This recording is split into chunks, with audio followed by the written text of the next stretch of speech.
Interactive newsletter featuring the international game Loteria by Amy Soto. Here I have some history on the game Loteria.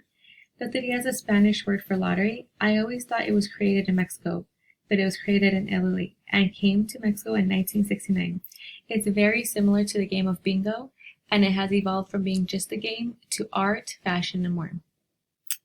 I added some 2020 Loteria art with everything going on. I thought this was pretty cool. Over here I have differences between Loteria and Little Loteria. So this is the original Loteria. And up here I have Little Loteria. Little Loteria is more for a younger child. I use that in the classroom because I feel the original Loteria has a few cards that are a little inappropriate for younger kids.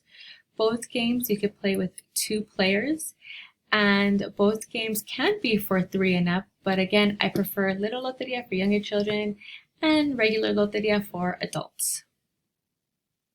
Here I have a few pictures of people playing Loteria, so you can see it's for all ages.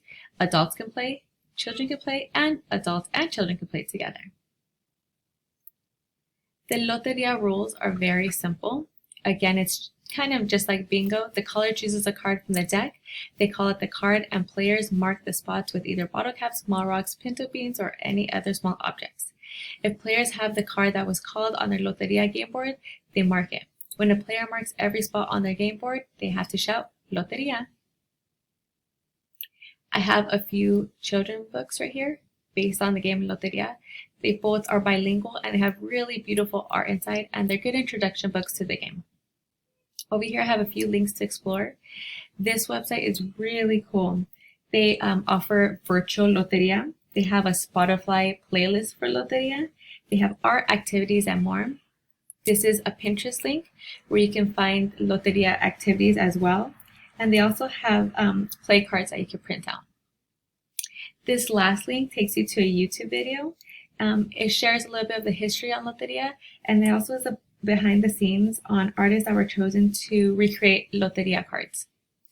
What I've learned is that the game was not originated in Mexico like I've always thought, and there are different versions of the games. I found kids versions, sport versions, even show versions.